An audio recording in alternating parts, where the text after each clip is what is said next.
Hey everyone, welcome back to the channel and welcome to the start of a brand new series on my channel.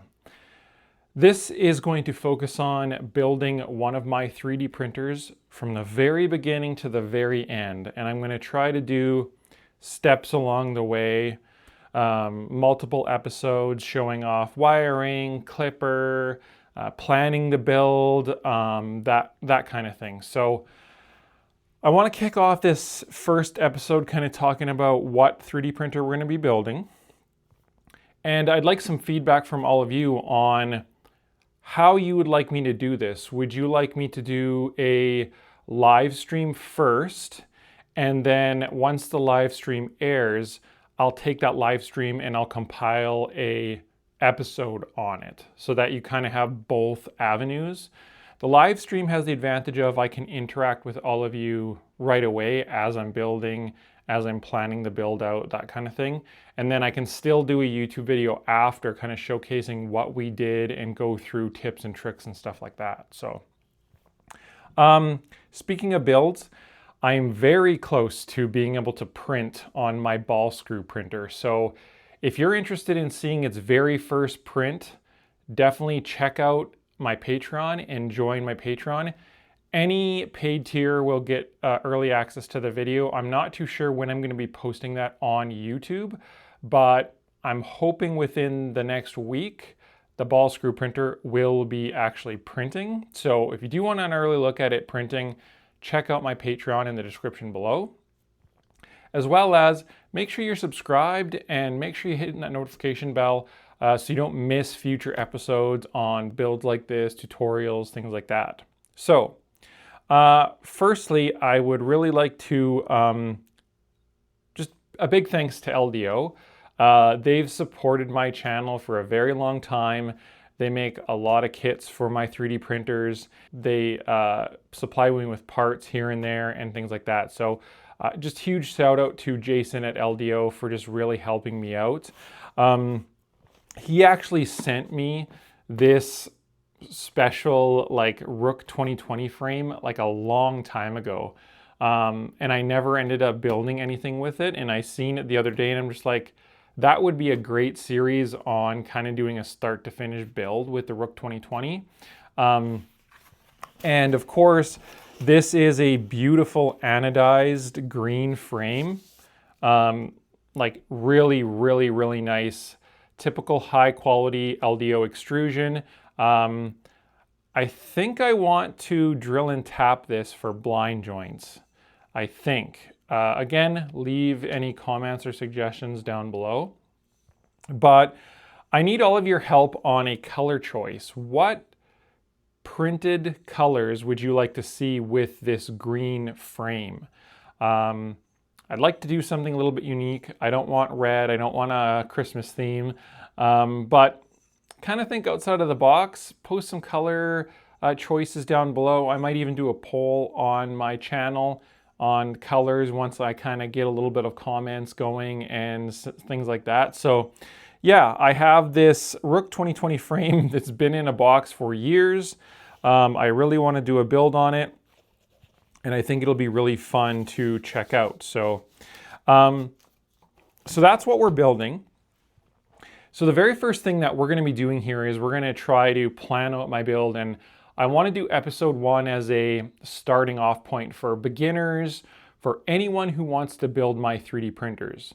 And we're going to go take a look at my brand new updated website. It's been updated for a few months, but I haven't shown it off yet because it's pretty underrated as far as like a starting point. And there's a couple things on there that I want to show you that help you build my printers.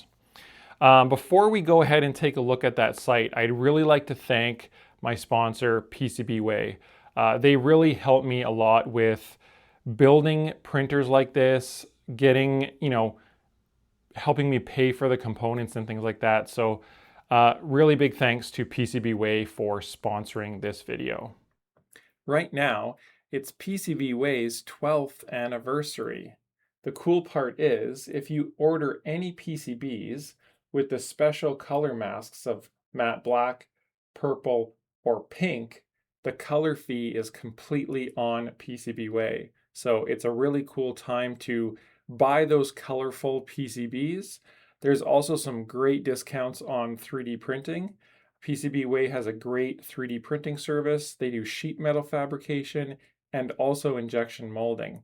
Definitely check out PCBWay for your next project. All right, so let's go ahead and take a look at my website and let's talk about the starting point when building one of my 3D printers. All right, here we are on my computer and here we are on my massively updated website. Now, I highly recommend everyone building one of my 3D printers to check this out first. This will kind of lay out a really good starting point for building one of my printers.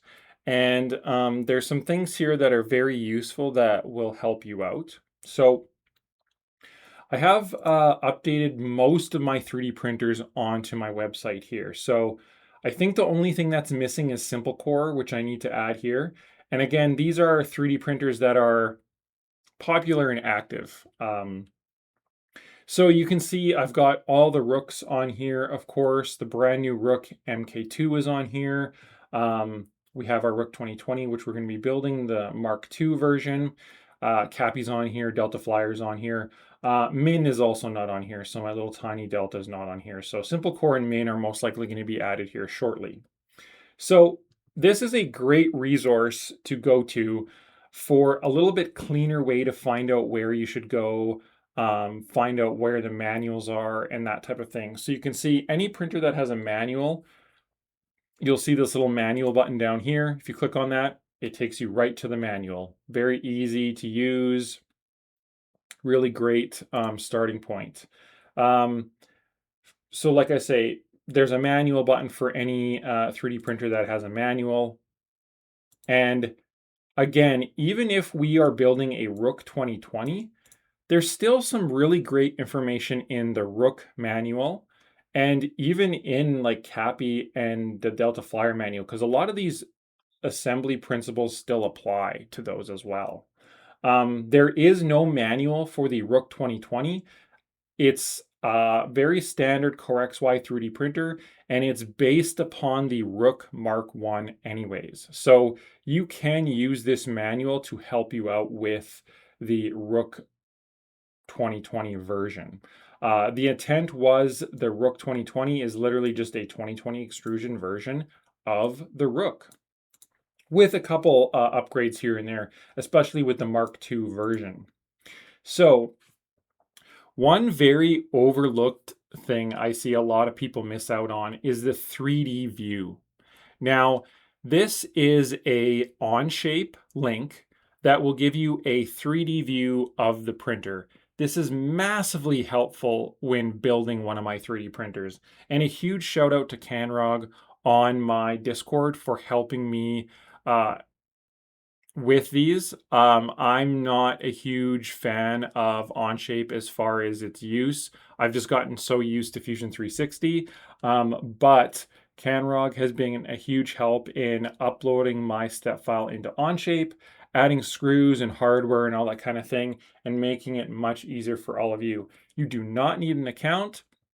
If I click on 3D View right now for the Rook 2020, it automatically takes us to Onshape and it just works. There's no logging in, signing up, nothing like that. This is such an underrated tool on building my 3D printers. And a lot of my 3D printers have this. If you can see here, there's a 3D view for pretty much every one of my 3D printers. So again, I highly encourage everyone who's building one of my printers to take a look at this. You can see here there's two tool heads because I believe there's a difference with the actual hot ends, but Canrog has painstakingly put all of the hardware in here for you. So you can actually click on the hardware and find out what actual like fastener is needed for that particular part. Like this is so helpful when building a 3D printer, and it takes a lot of the guesswork out of building on how to assemble things. Like we can see here, the Rook 2020 Mark II has a gear reduction in place. so that the bed doesn't fall as much when you power the printer off or when you're done printing. And you can see here on how you would go about assembling this, where the pulley is, the spacer, the bearings, all that kind of stuff. So very, very overlooked tool, and I encourage everyone to take a look at this for sure. So really, really nice, useful tool. The other thing too here is you can find all of the mods for my printer, and this will take you to printables. And this will take you to the collection for the Rook 2020. So if you're starting out with your build and you want to plan some mods going forward, this is where you want to start.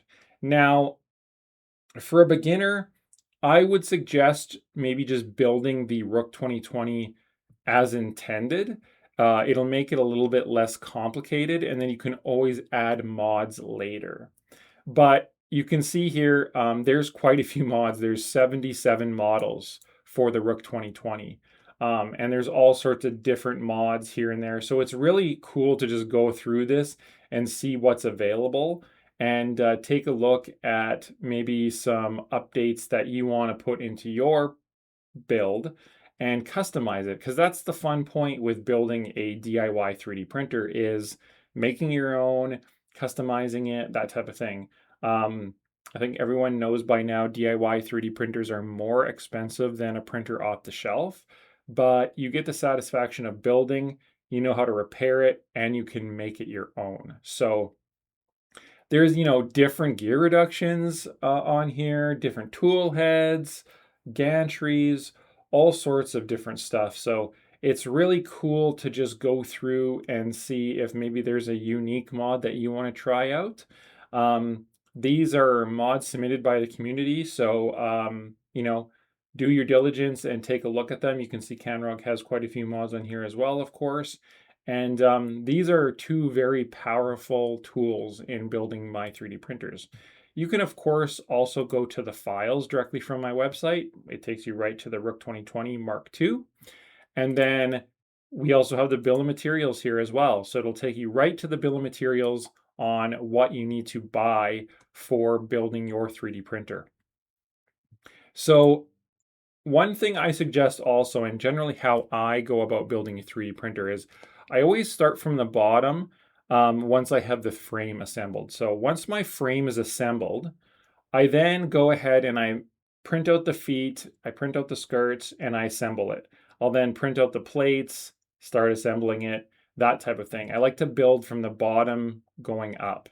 And then you can start doing the gantry kind of last type thing. So it just makes it a little bit easier to build. And then that way I can just download the files as I go. You can see all the files here are separated into folders, and it's very easy to go about doing that. So probably another thing I maybe don't have on here is a link to my Discord. So if someone were able to go to this website first, it would be nice for them to then go to my Discord for even additional help.